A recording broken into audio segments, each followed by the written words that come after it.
Good morning dear children. आज हम लोग हमारा इतिहास और नागरिक जीवन कक्षा 7 पाठ 10 का अध्ययन करेंगे। इसके पहले हम लोग पाठ 9 में शेरशाह सूरी के बारे में पढ़े। आज हम लोग पाठ 10 में अकबर का अध्ययन करेंगे, अकबर के विषय में जानेंगे, अकबर के बारे में जानेंगे और अकबर का युग। सबसे पहले हम ये देखते हैं कि अकबर का युग, अकबर का अर्थ है शक्तिशाली। अकबर का युग 1556 ईस्वी से लेकर के 1605 ईस्वी तक रहा। बाबर ने भारत में मुगल वंश की नींव रखी। बाबर मुगल वंश की नींव रखी। बाबर कौन था? बाबर अकबर के दादा। परंतु उसे स्थायित्व मतलब मजबूती प्रदान करने का कार्य अकबर ने किया। गुप्त वंश के लगभग 1000 वर्ष बाद अकबर ने भारत को पुनः एकता के सूत्र में बांधा। दोबारा गुप्त वंश के बाद अगर कोई शासक एकता के सूत्र में बांधा तो वह अकबर था। अकबर एक महान विजेता होने के साथ ही प्रजा के हित में कार्य करने वाला शासक था। अकबर महान तो था ही, विजेता होने के साथ साथ उसने प्रजा के भी हित के कार्य किए। अकबर का पूरा नाम जलालुद्दीन मोहम्मद अकबर था। उनके पिता का नाम हुमायूं तथा माता का नाम हमीदा बानो बेगम था। पिता की मृत्यु के समय अकबर केवल 13 वर्ष का था, एकदम बिल्कुल छोटा सा बच्चा, लगभग आपकी उम्र का। हुमायूं के विश्वास पात्र बैरम खान ने अकबर का राज्याभिषेक किया। जो विश्वास पात्र सेनापति बैरम खां थे उन्होंने अकबर का राज्याभिषेक किया। अकबर अपने संरक्षक बैरम खां की देख रेख में राजकाज करने लगा। जो व्यक्ति किसी का संरक्षक होता है, देख रेख करता है, वही संरक्षक कहा जाता है। अब यहां हम ये देखते हैं कि पानीपत का द्वितीय युद्ध 1556 ईस्वी में अफगान शासक आदिल शाह का सेनापति हेमू ने आगरा और दिल्ली पर अधिकार कर लिया, जिसे मुक्त कराने के लिए 1556 ईस्वी में अकबर और हेमू के बीच पानीपत का द्वितीय युद्ध हुआ। हेमू की सेना पराजित हुई और पंजाब, आगरा तथा दिल्ली अकबर के अधिकार में हो गए। अब यहां साम्राज्य विस्तार, अकबर का कहां से कहां तक साम्राज्य विस्तार था। अकबर अपने साम्राज्य का विस्तार करना चाहता था। इसके लिए उसने सीधे संघर्ष करने, वैवाहिक संबंध स्थापित करने, अधीनता स्वीकार करने वालों को शासन में पद देने तथा मित्रता करने की नीति अपनाई। अकबर ने अपने साम्राज्य विस्तार के करने के लिए अनेक तरीके अपनाए। उन्होंने सीधे संघर्ष करने, जैसे किसी से युद्ध करके उसको अपने अधीन करना, वैवाहिक संबंध स्थापित करके, शादी करके, विवाह करके अधीनता, और अधीनता स्वीकार करने वाले को शासन में पद तथा मित्रता की नीति अपनाई। अकबर ने आमेर की राजपूत शासक राजा भारमल की पुत्री हरखाबाई उर्फ जोधाबाई से विवाह किया। यहां आप ये देखते हैं, एक चित्र के माध्यम से भी दिया गया है कि आज खुशी का दिन है, अकबर से हमारा रिश्ता जुड़ गया। ये राजा भारमल के शब्द हैं। हां, आप सही कहते हैं महाराज। अकबर का यह विवाह हिंदुओं और मुसलमानों के बीच सद्भावना को बढ़ाने की एक कोशिश थी, प्रयास था। इससे उसकी धार्मिक सहिष्णुता का भी पता चलता है। धार्मिक सहिष्णुता, ऐसा लगता है कि जैसे अकबर सभी धर्मों को एक समान मानते थे और सब धर्मों को लेकर के चलने की कोशिश कर रहे थे। अकबर ने आमेर, जोधपुर, बीकानेर, जैसलमेर के राजपूतों को दरबार में सम्मानजनक स्थान दिया। इन सब राजपूतों को उन्होंने सम्मानजनक स्थान दिया। राजपूत राजा भगवान दास तथा पुत्र मान सिंह को दरबार में सबसे ऊंचा स्थान दिया। महाराज, आपके द्वारा हिंदुओं पर जजिया कर की समाप्ति से हिंदू अति प्रसन्न हैं। यह सुनकर मुझे खुशी हुई। मान सिंह, यह जरूरी है कि हिंदू मुझ पर विश्वास करें। कई राजपूतों ने अकबर की अधीनता स्वीकार कर ली, परंतु मेवाड़ के राणा प्रताप ने सर झुकाने से इनकार कर दिया। ठीक है, अब राणा पर आक्रमण किया जाए, यह एक तरह से सेना को आदेश देते हुए, और जल्दी ही अकबर की सेना और राणा प्रताप का सामना सन 1576 ईस्वी में हल्दी घाटी के मैदान में हुआ। थोड़ी सी संख्या में होते हुए भी राणा प्रताप ने मुगल सेना में उथल पुथल मचा दी। यहां आप राणा प्रताप को देख रहे हैं भाले के साथ। राणा प्रताप भीषण युद्ध करते हुए बुरी तरह घायल हुए और उन्हें परिवार सहित जंगल का आश्रय लेना पड़ा। उन्होंने प्रण किया, निश्चय किया कि जब तक मेवाड़ को आप वापस नहीं लेंगे, वे घास की रोटी खाएंगे, जमीन पर सोएंगे और सभी सुखों का त्याग कर देंगे। राणा प्रताप ने आजीवन अपने इस प्रण का पालन किया। राणा ने 20 वर्षों के संघर्ष में देवार, उदयपुर और कोमलमीर स्वतंत्र करा लिए, परंतु चित्तौड़ व अजमेर अकबर के कब्जे में ही रहा। यहां आप एक चित्र के माध्यम से देख रहे हैं, राणा प्रताप के परिवार की एक तस्वीर दी गई है। अकबर राजपूतों के साथ मित्रता का महत्व समझता था, अतः उसने राजपूत राज परिवारों के साथ वैवाहिक संबंध स्थापित कर अपनी स्थिति को सुदृढ़ बनाया, मजबूत बनाया। अकबर ने अपने साम्राज्य के विस्तार के लिए अन्य विजय भी की। अरब, यूरोप, दक्षिण पूर्व एशिया से व्यापार की दृष्टि से गुजरात और बंगाल प्रांत बहुत महत्वपूर्ण थे, जिन पर अकबर ने अपना अधिकार कर लिया। इससे राज्य की आमदनी बढ़ी। दक्षिण में अकबर का अहमदनगर की रानी चांद बीबी से युद्ध हुआ। यहाँ चांद बीबी को आप देख रहे हैं। अकबर ने अहमदनगर की कुछ भागों को अपने अधिकार में कर लिया। उसने गोंडवाना, मध्य प्रदेश की शासिका दुर्गावती को हराया। रानी चांद बीबी अपनी सेना को मुगल सेना पर आक्रमण का आदेश देते हुए यहाँ एक चित्र के माध्यम से दिखाया गया है।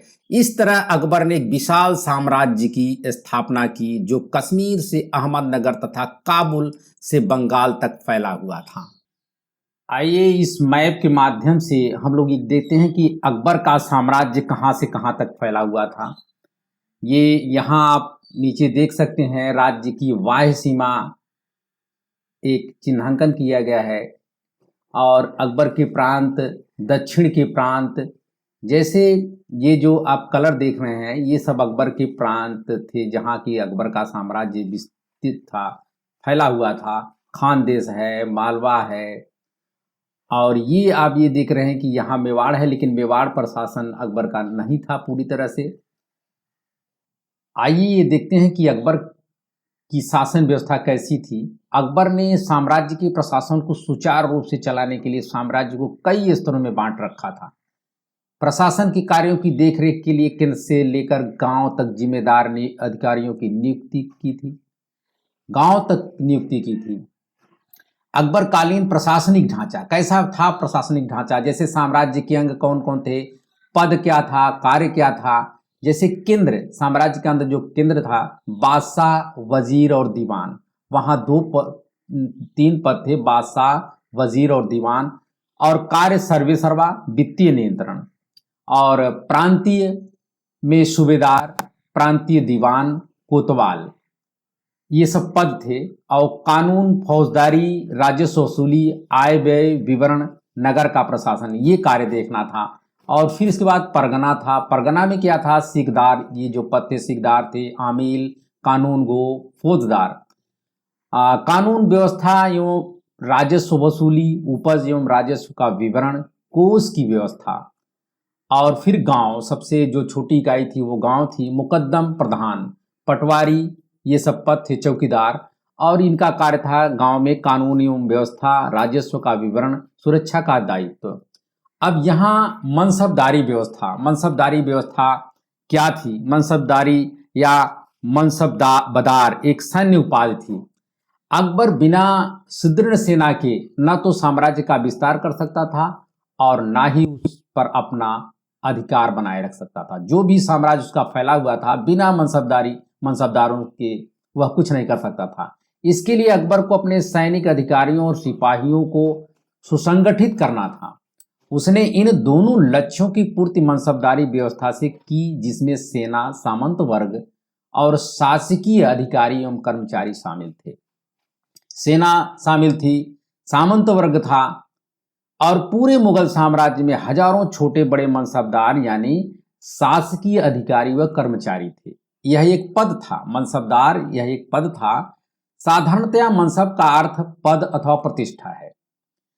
अतः मनसबदार शाही सेवा में पदवी धारण करने वाले व्यक्ति होते थे। वे विभिन्न अंकों की संख्या अधिकारियों के पदों को निश्चित करने के लिए प्रयोग में लाई गई। सबसे छोटा मनसब 10 का था तथा सबसे बड़ा 10,000 का होता था।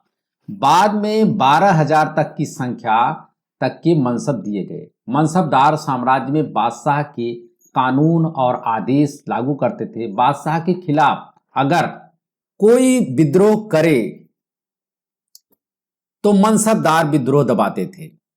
मुगल साम्राज्य की रक्षा करना और दूसरे क्षेत्रों में मुगल वंश का राज्य फैलाना भी मनसबदारों का काम था। उन दिनों मुगल अमीरों यानी बड़े मनसबदारों को जितना वेतन मिलता था उतना दुनिया के किसी भी अन्य राज्य के अधिकारियों को नहीं मिलता था। तभी तो मुगल अमीर बड़ी शान शौकत से रहते थे।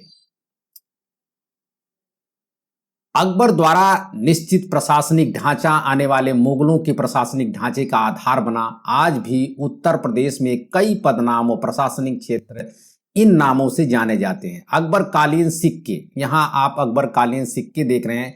अकबर कालीन की सोने का सिक्का, अकबर कालीन चौकोर चांदी का सिक्का। अकबर का वित्तीय प्रबंधन, अकबर के शासनकाल में कैसा वित्तीय प्रबंधन रहा।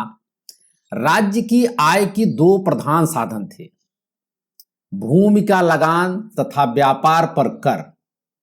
भूमि का लगान और व्यापार पर कर, प्रत्येक गांव का लगान निश्चित कर दिया गया था। किसानों से उपज का 1/3 भाग लगान के रूप में वसूल किया जाता था।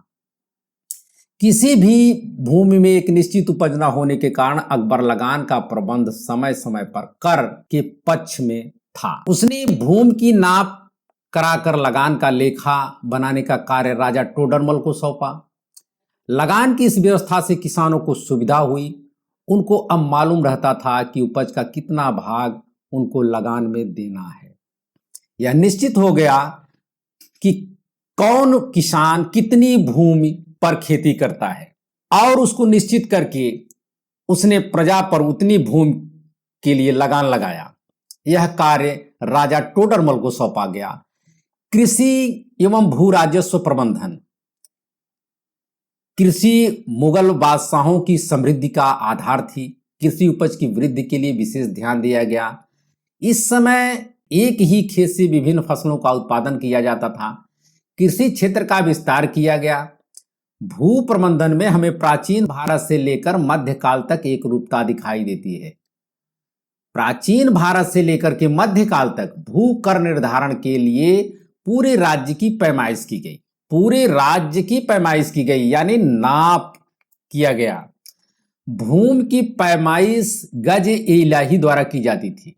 यह पूर्ववर्ती गज सिकंदरी सिकंदर लोदी के समय का परिवर्तित रूप था। खेत के माप के लिए बीघा का प्रयोग होता था। 1 बीघा 60 गज लंबा व 60 गज चौड़ा होता था। सामाजिक सामंजस्य के प्रयास।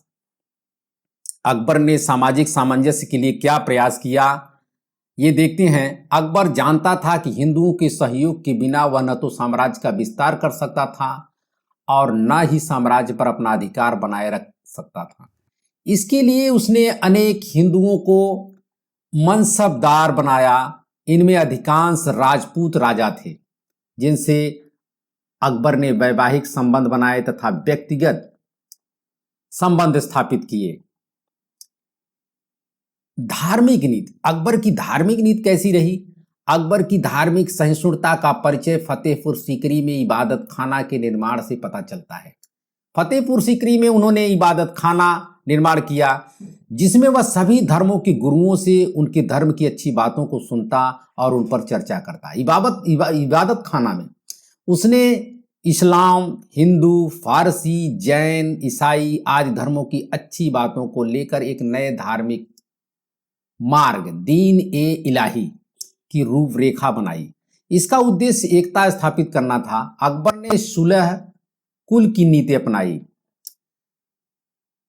जिससे इतने बड़े राज्य का काम शांतिपूर्ण ढंग से चल सके तथा सब लोगों को समर्थन मिलता रहे। इस नीति को अकबर के बाद आने वाले मुगल बादशाहों ने भी अपनाया।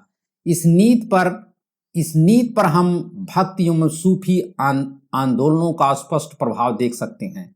इस नीति का पालन करते हुए राजमहल में अकबर ने हिंदू, पारसी आदि धर्मों की कुछ रीतियां माननी शुरू कर दी।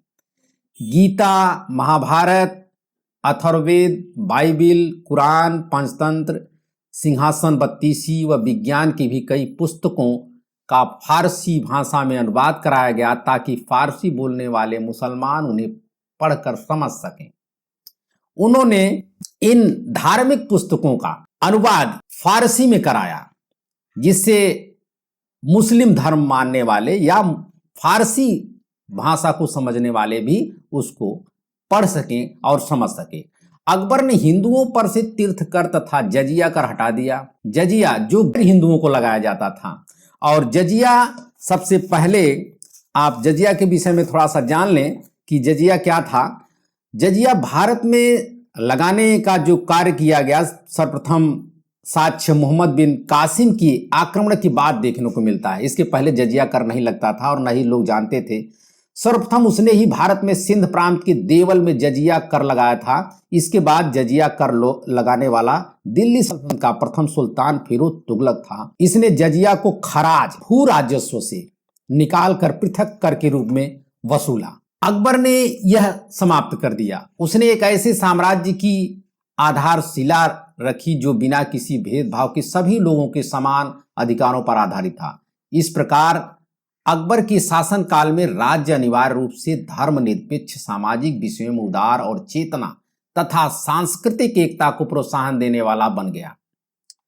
साहित्य, आइए हम ये देखते हैं कि साहित्य, अकबर सदैव विद्वानों से विचार विमर्श करता था।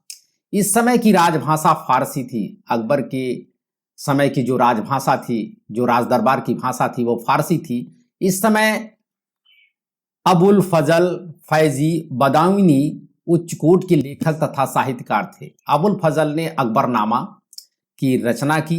महाभारत तथा रामायण का फारसी में अनुवाद किया गया। अब्दुल रहीम खान खाना के हिंदी में लिखे दोहे आज भी लोकप्रिय हैं। गोस्वामी तुलसीदास ने रामचरितमानस की रचना भी इसी समय की, अकबर की समय में ही। इस समय हमारे देश में कागज पर लिखने का कार्य आरंभ हो गया था। यद्यपि इसकी शुरुआत चीन में हुई। प्रमुख संगीतकार तानसेन अकबर के प्रमुख दरबारियों में थे। और यहाँ कुछ दी गई हैं चीजें जो हम जान लेते हैं, जानकारी हमको मिल सकती है। अकबर के नवरत्न, अकबर के नवरत्न कौन थे? सामान्य रूप से रत्न पत्थर का टुकड़ा होता है, लेकिन अपनी विशिष्ट पहचान के कारण कुछ पत्थरों को रत्न का दर्जा मिलता है। अकबर ने भी ऐसे विशिष्ट गुणों वाले प्रतिभावान एवं बुद्धिजीवी व्यक्तियों की पहचान कर उन्हें अपने दरबार में नवरत्न की उपाधि दी। मुल्ला दो प्याजा, हकीम हुमाम, अब्दुल रहीम खान खाना, अबुल फजल, तानसेन, राजा मानसिंह, राजा टोडरमल, फैजी एवं राजा वीरबल उसके दरबार के नवरत्न थे। कला, अकबर ने आगरा के निकट फतेहपुर सीकरी नामक नगर का निर्माण कराया और इसे कुछ वर्षों के लिए अपनी राजधानी बनाया। इस नगर में उसने भव्य इमारतों का निर्माण किया। यहाँ हम देखते हैं कि फतेहपुर सीकरी में अकबर द्वारा बनवाया गया जोधाबाई महल, हवा लेने के लिए बनाया गया 5 मंजिलों वाला पंचमहल फतेहपुर सीकरी, आगरा के लाल किला में स्थित दीवान-ए-आम, आगरा के लाल किला में स्थित दीवान-ए-खास। अकबर अपने दीवान-ए-आम में राज्य के लोगों से मुलाकात करता था तथा दीवान-ए-खास में अपने मंत्रियों से शासन संबंधी मंत्रणा करता था। यहाँ ये बुलंद दरवाजा फतेहपुर सीकरी, इसे अकबर ने अपनी गुजरात विजय स्मारक के रूप में बनवाया था। शेख सलीम चिश्ती की दरगाह, फतेहपुर सीकरी, आगरा, अकबर द्वारा निर्मित किंतु जहांगीर द्वारा संगमरमर की इमारत में परिवर्तित। ये समय रेखा कब से कब तक अकबर का शासन रहा, इस समय रेखा के साथ आप जान सकते हैं, देख सकते हैं। 1656 से लेकर के 1605 ईस्वी तक। और आप यहाँ कब से कब तक जो है देख रहे हैं, 1500 ईस्वी से लेकर के 1650 ईस्वी तक। इबादत खाना, प्रार्थना गृह जिसमें पूजा किया जाता है उसको इबादत खाना कहा जाता था। पंचतंत्र, नीति कथाओं की पुस्तक विष्णु शर्मा की। संरक्षक, नाबालिग की देखभाल के लिए नियुक्त व्यक्ति जैसे बैरम खां अकबर के लिए। दीन-ए इलाही, अकबर द्वारा चलाया गया धार्मिक मार्ग। दीन-ए इलाही की रूपरेखा में सभी धर्मों के मूल तत्वों को समाहित किया गया था। अगले वीडियो में हम फिर मिलेंगे।